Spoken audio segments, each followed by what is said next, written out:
Assalamualaikum warahmatullahi wabarakatuh. Selamat pagi dan salam sejahtera bagi kita semua.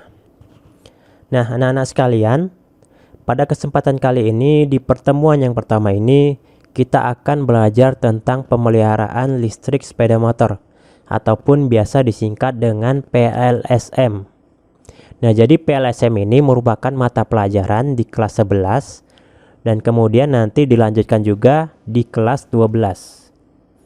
Nah, jadi untuk di kelas 11 ini, untuk mata pelajaran PLSM, untuk materi yang pertama yaitu tentang perawatan berkala sistem penerangan sepeda motor. Jadi di sini kita akan membahas tentang sistem penerangan. Nah, sebelum kita masuk ke materi, kira-kira mengapa kita perlu belajar tentang sistem penerangan sepeda motor? Nah, untuk lebih jelasnya, kita ambil contoh kasus dari kehidupan sehari-hari. Kita bayangkan saja ketika kita sedang berada di rumah pada saat malam hari, akan tetapi lampu rumah kita dalam keadaan mati, apa yang akan terjadi? Tentu saja kita tidak bisa melihat apapun yang ada di sekeliling kita.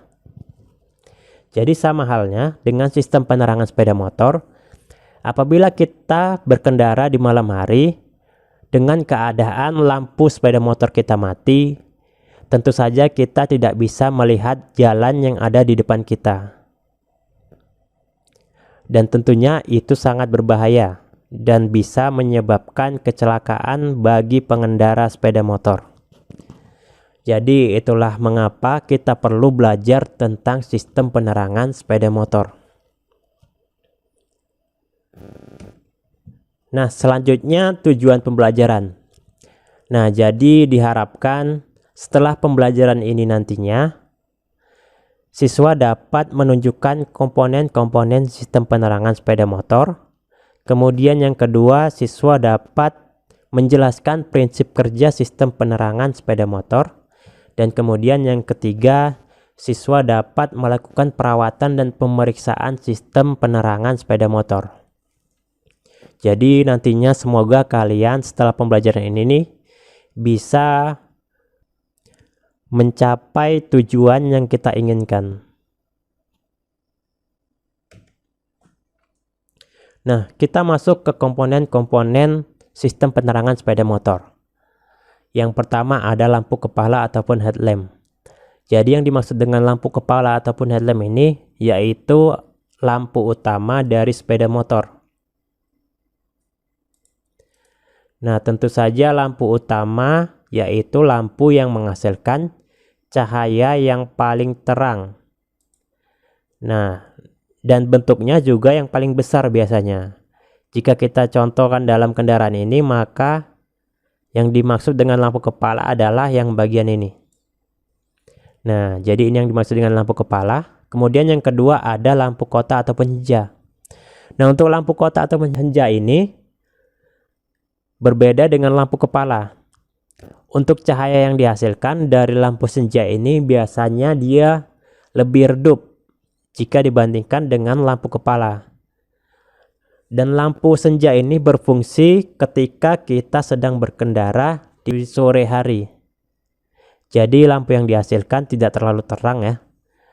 Lampunya agak redup ya jika dibandingkan dengan lampu kepala. Kemudian setelah lampu senja ada lampu sein sesuai pada gambar ya, yang ini. Fungsinya sebagai penanda ketika kita akan berbelok ke kanan ataupun ke kiri. Nah, kemudian setelah lampu sein yaitu lampu belakang. Nah, jadi untuk lampu belakang ini tentu saja letaknya berada di belakang sepeda motor ya, sebagai penanda ketika kita sedang mengerem ataupun sebagai penanda untuk pengendara yang ada di belakang kita. Nah, setelah lampu belakang ini kita masuk ke lampu speedometer ataupun panel. Nah, biasanya pada speedometer ataupun panel ya, di situ terdapat indikator-indikator. Ada indikator bensin, ada indikator kecepatan, ada indikator jarak, dan ada indikator lampu dan lain sebagainya. Jadi yang dimaksud dengan lampu speedometer ataupun panel ini adalah keseluruhan dari lampu indikator yang ada pada panel speedometer. Nah, setelah itu kita masuk ke baterai. Nah, baterai ini mungkin kalian sudah tahu semua ya, yang mana bentuknya baterai. Kemudian letaknya biasa berada di bawah jok sepeda motor. Kemudian masuk ke generator ataupun spool. Nah, jadi generator ini berfungsi sebagai penghasil arus listrik. Untuk letaknya biasa dia terletak di bagian bak mesin sebelah kiri pada sepeda motor. Nah, jadi generator ini terdiri dari magnet dan spool. Nah, setelah generator kita masuk ke regulator ataupun kiprok. Nah, regulator ini letaknya biasa di dalam ya, agak di dalam, dekat dengan tangki biasanya, jadi tidak dapat kita lihat pada bagian luar sepeda motor ya. Jadi di sini berfungsi sebagai pengatur arus yang keluar dari generator. Jadi setelah arus yang dihasilkan dari generator diarahkan ke regulator ataupun kiprok, maka selanjutnya kiprok akan mengarahkannya ke sistem penerangan sepeda motor. Jadi itulah tadi fungsi dari regulator ataupun kiprok. Nah, selanjutnya kunci kontak ya. Kunci kontak mungkin kalian sudah pada tahu semua ya. Kita lanjutkan ke saklar lampu kepala. Nah, jadi saklar lampu kepala ini berfungsi ya sebagai on off ataupun untuk mematikan dan menghidupkan lampu kepala. Biasa letaknya di dekat stang ya. Untuk lampu kepala ini saklarnya ya, jika pada sepeda motor keluaran terbaru itu sudah tidak ada lagi saklar lampu kepalanya. Karena lampu kepalanya sudah otomatis hidup ya, tidak bisa dimatikan. Berbeda dengan sepeda motor lama, saklar lampu kepalanya masih ada. Nah, kemudian setelah saklar lampu kepala ada saklar lampu jauh dekat. Nah, jadi ini berfungsi untuk mengganti lampu jauh ataupun lampu dekat sesuai dengan yang kita inginkan dan sesuai dengan kondisi jalan ya. Nah, kemudian setelah saklar lampu jauh dekat, kita masuk ke kabel dan soket. Nah, jadi seluruh komponen dari sistem penerangan ini dihubungkan dengan menggunakan kabel. Jadi fungsinya yaitu untuk menghubungkan seluruh komponen sehingga nantinya seluruh komponen ini bisa menghasilkan sebuah sistem penerangan pada sepeda motor yang ada ya. Nah, setelah komponen kita masuk ke prinsip kerja dari sistem penerangan sepeda motor. Nah, untuk prinsip kerja terdiri dari dua, yaitu sistem penerangan AC ataupun alternating current dan sistem penerangan DC ataupun direct current ya. Nah, jadi untuk sistem penerangan AC ya, yang pertama tadi di sini ada generator ya. Jadi generator itu terdiri dari dua bagian ya. Ada yang pertama kumparan pembangkit tegangan yang nomor satu ini atau biasa kita sebut dengan spool. Kemudian ada magnet permanen ataupun yang melingkar ini dia magnet. Nah, kemudian dari generator dihasilkan arus listrik, kemudian arus listrik diarahkan ke nomor 3 ataupun biasa disebut dengan kiprok ataupun regulator tegangan. Nah, jadi setelah dari kiprok ini baru arus listrik diarahkan ke sistem penerangan sepeda motor. Nah, jadi yang bagian ini semua sistem penerangan sepeda motor ya. Nah, mulai dari saklar lampu, saklar dim, lampu kepala, lampu jauh, lampu kota depan dan lain sebagainya. Nah, jadi dari generator menuju ke kiprok, kemudian dari kiprok ke sistem penerangan ataupun lampu sepeda motor. Nah, berbeda dengan sistem penerangan DC ataupun direct current. Nah, pada sistem penerangan DC, arus yang dihasilkan dari generator kemudian diarahkan ke kiprok, kemudian pada sistem penerangan DC dari kiprok diarahkan ke baterai. Nah, ini yang nomor 1, ini baterai ya. Kemudian dari baterai baru ke kunci kontak, dari kunci kontak baru ke sistem penerangan. Nah, jadi ini tadi kiprok ya.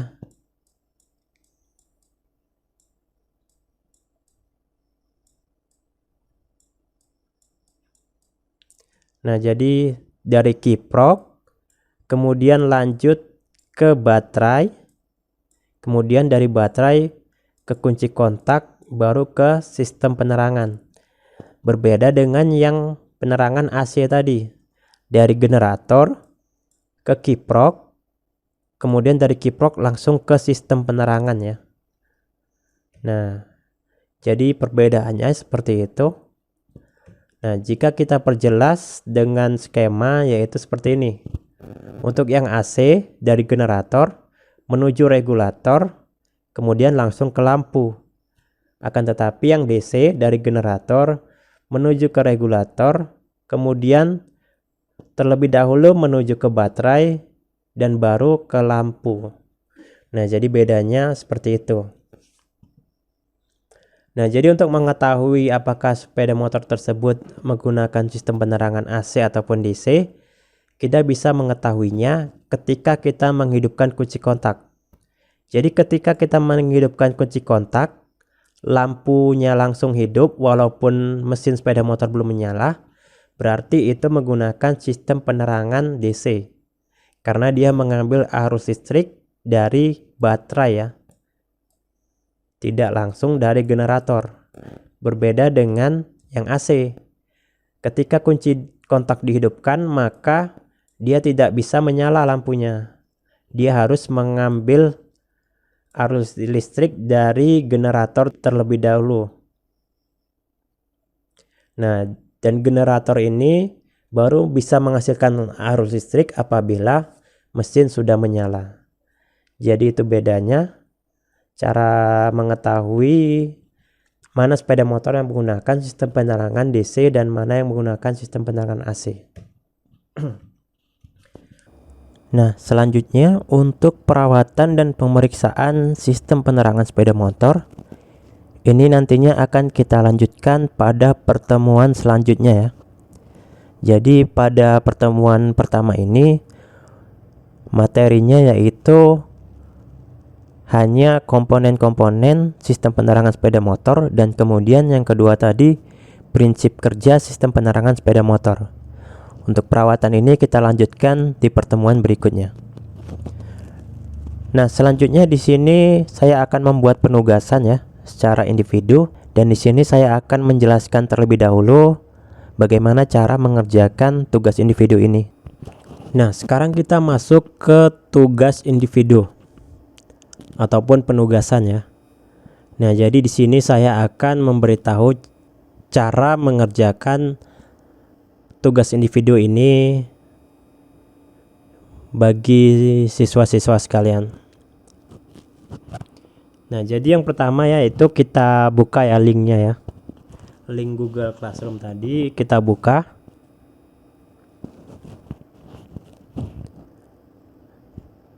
Nah, kita lihat tugas kelas ya, tugas kelas. Tadi kita masuk ke pertemuan pertama. Tadi yang pertama ada absensi ya, kemudian materi video yang kita tampilkan tadi. Kemudian yang ketiga tugas individu ya. Jadi kita pilih yang link tugas individu ini. Kita klik linknya ya. Kita klik. Kita pilih menggunakan Google Chrome aja. Nah, masuk ke judulnya tugas individu ya. Di sini perintahnya yaitu tunjukkan komponen-komponen sistem penerangan pada sepeda motor kalian beserta fotonya. Nah, jadi di sini kalian harus menunjukkan komponen-komponen dari sistem penerangan sepeda motor yang sudah kita pelajari tadi. Kemudian kalian foto lah komponen-komponen yang ada pada sepeda motor kalian. Jadi pertama di sini kalian tuliskan namanya terlebih dahulu ya.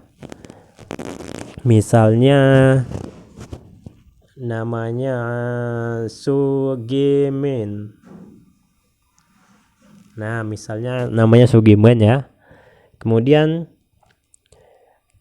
kalian tambahkanlah fotonya. Foto yang pertama tadi dari komponen-komponennya apa aja kan? Kan tadi banyak. Ada generator, ada lampu kepala, ada lampu sen. Kalian fotokanlah satu-satu. Dari sini, dari tambahkan file, kemudian pilih perangkat, kemudian bisa pilih dari file ya, dari file juga bisa, kemudian bisa juga langsung dari kamera. Nah, jadi kalian fotokan aja ya. Nah, jadi ada cara ya untuk meminimalisir pemakaian kuota ya, dengan mengganti kualitas dari foto. Nah, di sini jika kita ganti dengan kualitas foto menjadi rendah, maka data foto yang dihasilkan hanya di sini 717 KB. Akan tetapi ketika kita menggunakan settingan foto dengan picture quality-nya high ya, ataupun tinggi, paling tinggi, kita tes foto. Nah, di sini kapasitasnya satu foto sampai 4,79 mega. Jadi tentu saja itu bisa menghabiskan kuota ya.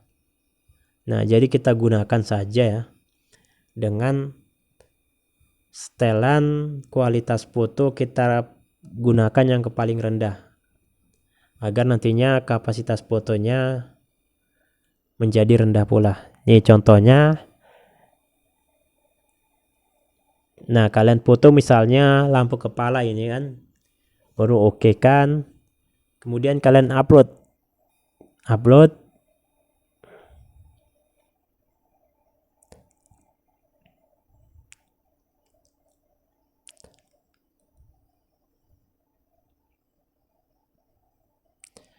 Nah, setelah kalian upload, kalian tulislah di sini keterangan nama komponen yang kalian foto tadi.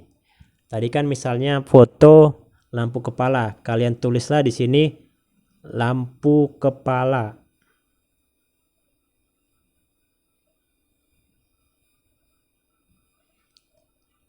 Nah, sudah. Nah, itu untuk satu komponen. Di sini ada pilihan untuk mengisi 10 komponen ya. Itu tadi contoh satu komponen, kemudian di sini kalian diwajibkan untuk mengisi maksimal 10 komponen. Nah, jadi jika kalian bisa mengisi seluruh dari pertanyaan ini, yaitu jumlah tadi 10 komponen ya, maka nilainya akan 100. Tapi apabila kalian hanya mengisi 8 komponen saja, maka nilainya akan menjadi 80.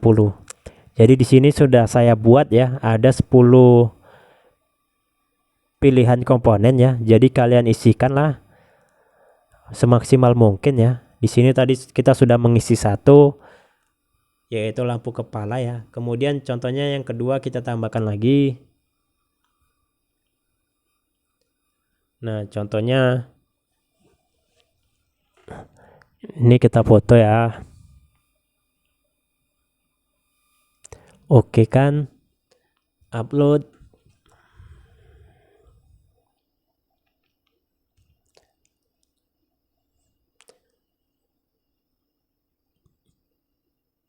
Nah, misalkan yang kalian foto barusan yaitu adalah lampu sen, maka kalian tulislah di sini keterangannya yaitu lampu sen.